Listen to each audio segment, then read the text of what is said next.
came to Florida with her. Who paid for the room? Her. It's in her name. Everything is her name. I don't have shit. I don't have nothing. I'm from Alabama. Birmingham. I don't have shit. Be quiet like, and what the listen. It's your problem. All of this right here is not going to help you solve no issue. I just want to go with her. You're not going. I want to go. You can't tell me I can't go. You can't tell me I can't go. So listen, if you're going to keep doing this, I ain't got nothing for you. Right? Okay, you can't tell me I can't No, go. if you keep doing this, my patience is done. I'm not helping you. I'm not helping somebody that don't want to be helped. But so can you? No, the answer is no. You actually stop. I can't go to jail? Do you want our help? Yes or no? Because I will leave you be, and I will leave without giving you any assistance. But if you keep acting irate and acting like this when we're trying to help you, the answer is no. You're not going to jail. Do you understand? If you want our help finding somewhere else to stay, yes or no? Listen. Do you want our help finding somewhere else to stay, yes or no? Listen, I don't have an ID. I don't have shit. You keep saying what you don't have, and you're not giving a solution or helping us assist you. I don't care that you don't have ID. You have an ID though, right? You have an issued ID? I don't care about none of that. You have an issued ID? On my phone. On my phone. That's the only thing. Listen. Her shit, everything is in her name. I can't do this. We can go to the hotel and we can talk to you. Good evening, gentlemen, and a few of you ladies that may be listening. This is Spiritual Art of War, back at it again with another episode. And this time we're going to talk about, what you just seen in the clip, which is, a woman who is begging the police officer to arrest her with her friend. Okay, I guess her friend violated some kind of rule, broke some kind of law, and was arrested. And, they came down, I guess, to Miami or whatever for a little girls trip. And the young lady you saw in the clip has no money. She is broke. Okay. And she's so hysterical, even though the cop is trying to help her, she still is is not getting it. And, it just shows you just the natural rebellion of some of these women because they don't respect a man's voice. I don't think people understand that when a woman did not grow up with a male voice, like the actual bass, the presence of a male in the house, and she never learned to respect that authority, the voice of a man is almost like something she naturally ignores because it didn't hold sway in her, throughout her formative years. So that's the reason why, even though this big, strong man who's a police officer, these men are there, they're a representation of safety. They can, get her somewhere where she could actually, be safe and looked after until her friend's situation is dealt with, or they could even get her a ticket, a Greyhound ticket or something to get her back to her, her place where she's from, and she's bugging out. And she's a cute girl too. And this lets you know that a lot of these women out here are broke, bro. They're broke as a joke. And a lot of times they're like the tag-along friend, okay? And they'll be presentable enough to where they're able to make it happen. That's why a lot of these women, they have wigs, because that's one of the easiest ways for them to kind of feel like they're presentable. They'll get press-on nails. Sometimes they'll just try and do them themselves, or not. That might be the only thing they actually pay for in regards to like upkeep, feminine upkeep. And then they just go and get some clothes from Shein. Okay, I forgot where, I was talking, there was one female that I ran into, and she had on a Los Angeles, California shirt. And I'm thinking she has it because she's from LA, And I asked her like, oh shoot, I said, you from LA? And she's like, nah, I got this from Shein. And you can get some very cheap clothing from Shein, right? And a lot of people, they shop, a lot of people shop from Temu and Shein. That's how they kind of like put their wardrobe together. So you got these females out here that are dressed up, somewhat presentable, but they're broke as hell. They're super broke. And this is an indication of like really where we're at in a society, because there's really not that many jobs, and there's not really that many good paying jobs. I mean, a lot of jobs are not paying livable wage. You either have to work full time, pick up overtime, or you're going to have to like hustle on the side. And then think about it. If you don't have a job and you're a young woman, you're going to probably tag along to your friend that has money. Or you're going to try and find a way to just get money from different people, you know, probably men, while you're living at your mama house.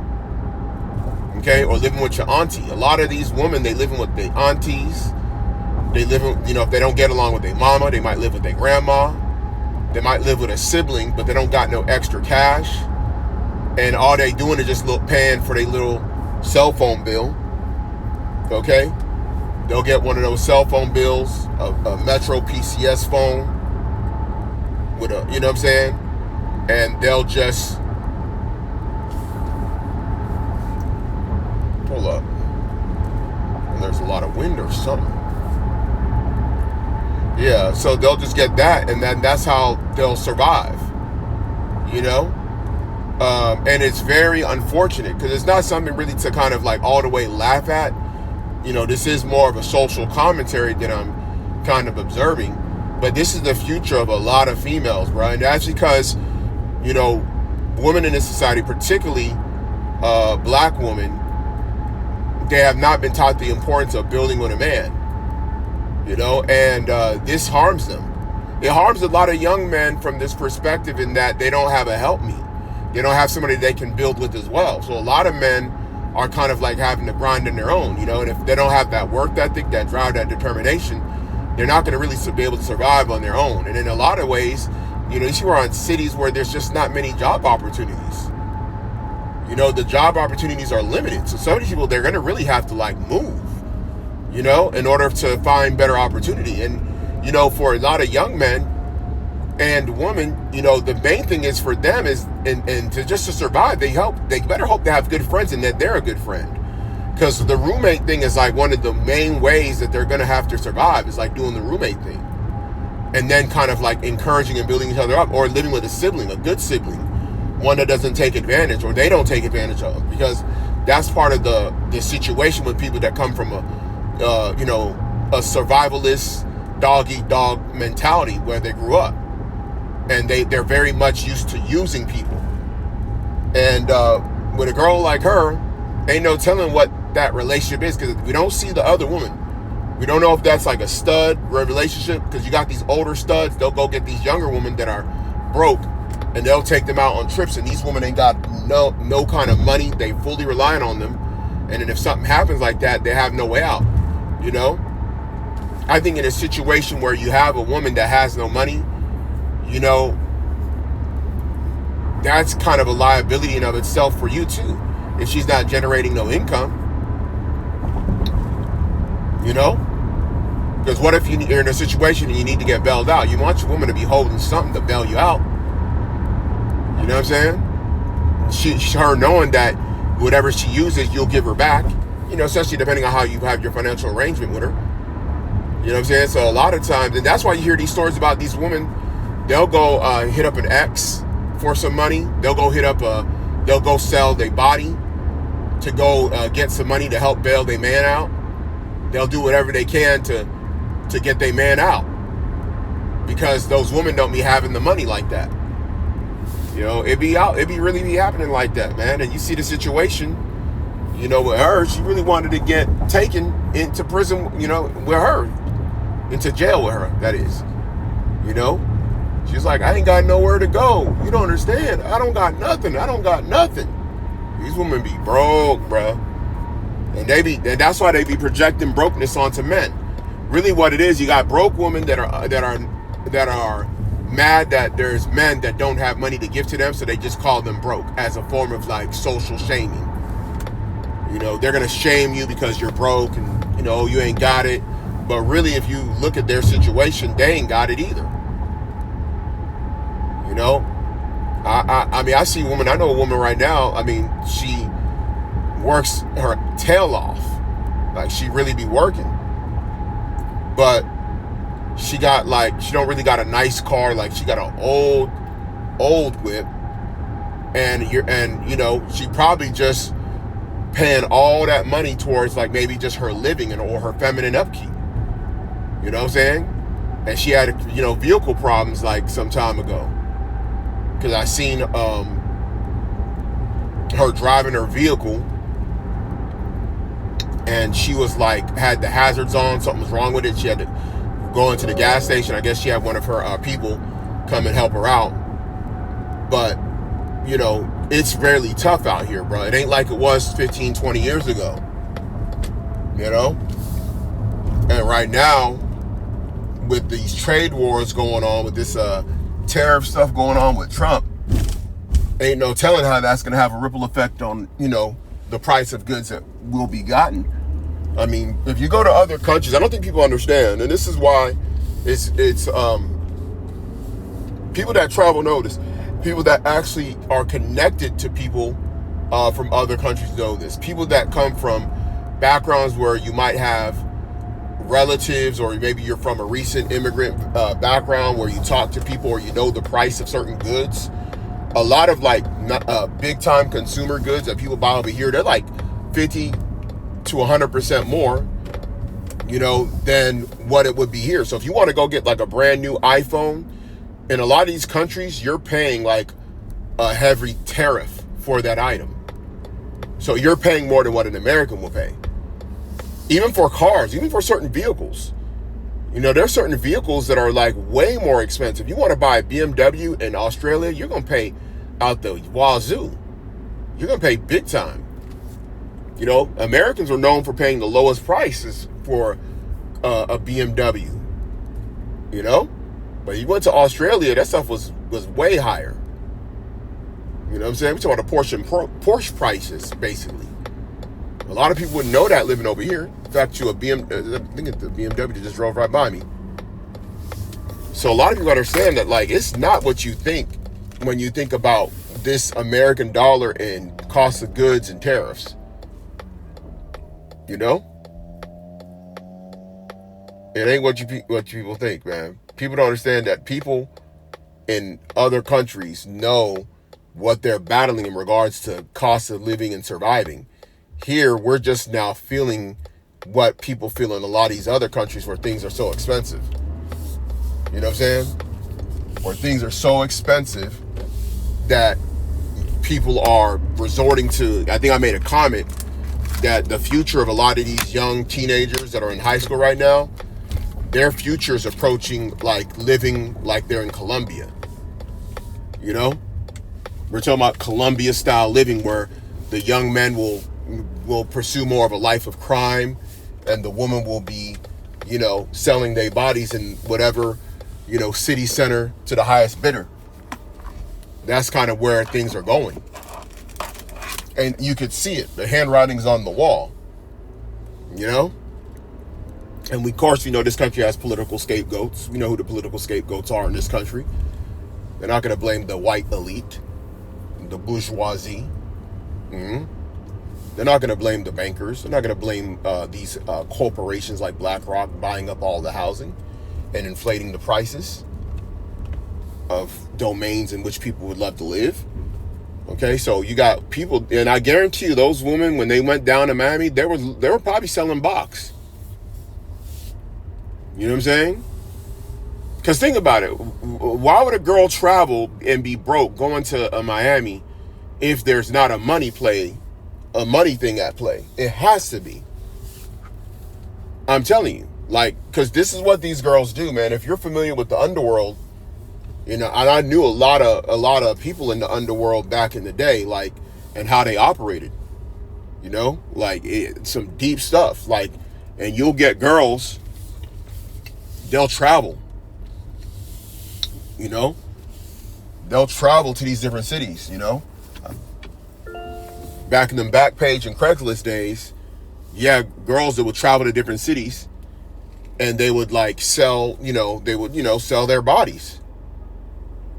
Okay. Now I don't know how things are going now because I don't know like the game, you know, I don't, you know, from what I'm only understood is like when Instagram came, I remember that there was like, you know, the contact emails and people were always saying like, oh, that's to hit her up for, you know, to pay for the box or whatever. And, you know, I didn't know how true that was. You know, then women had their Cash Apps or whatever in the bio. I think they tried to take that away, so that's why they started doing link trees, because they were banning, or they were basically like shutting down Instagrams that had that type of information in the bios. You know what I'm saying? But I don't know exactly how these women, you know, do their plays nowadays. I don't know if they just go to bars and get accosted by men, or tell men that they're for sale. I've even seen Fresh from Fresh and Fit. Yeah, but actually both Fresh and Fit and they had what's the name was on the platform too. Coach Greg Adams, CGA. And they were saying that these women are for sale. That most men that are getting women in Miami are actually paying for them. That's what they're saying. So maybe that's what's going on. Maybe it's just more of an interaction. And I actually seen a clip where Mr. Organic, who's also a YouTuber who moved to Miami, he has a clip where he's like going down the street at night in Miami, and he sees like these two fine Latina women sitting down, and he tries to talk to one, and she's clearly like motioning like, hey, do you want to date? Like she's asking him like, do you want to date? Like meaning, hey, you know, do you want to pay for it? You know, like, hey, I'm ready to, you know, I'm here chilling, waiting for a friend, but I'm ready for a date too. Meaning, hey, if you want to pay, you can play. So it's clearly something going on with that. And more than likely that they were intending to go down there, probably not just for fun, but probably to, you know, make some money via, you know, that type of routine. So it's very much what's going on, man, you know, and I think that's what that was. You know, and of course, maybe they got down there, and before they can really start making some bread, you know, things took a left turn, and the police came and took her friend who booked the hotel, who had the money for them to get there and back. You know, and so for her, she's just stuck out of luck because she ain't got nowhere to go, and more than likely she's following after her, meaning the other girl's the leader, of course. You know what I'm saying? So she has no way to figure out how to get out of her situation. And that's probably why she was panicking. You know what I'm saying? And this really be happening, bro. That's how some of these girls turn into, you know, prostitutes, bro. Like in regards to these men. You got men that they'll find these girls that are down on their luck, broke. They're young and impressionable. And then they'll tell them like, hey, let's take this trip to Vegas, to Miami. And they know that these girls have a certain kind of look. They might be very youthful looking, or they might be youthful. And so what they'll do is say, hey, you can make some money, you know? You can make some money, and then those girls will help recruit other girls. And before you know it, they're making money and doing whatever, man. And that's where America's going, bro. You know what I'm saying? It's just going to hit the black community first, which if it already kind of has, you know? It already kind of has, depending on like what city you're in. That's kind of already happening already in a lot of these major cities where the women are already on that type of time. Okay? Because it's just not the same type of jobs and money or cost of living anymore. Okay? So kind of it is what it is at this point, you know, but I'm going to go ahead and wrap it up. Let me know what you think in the comments. Like, share, subscribe, and I'll catch you on the next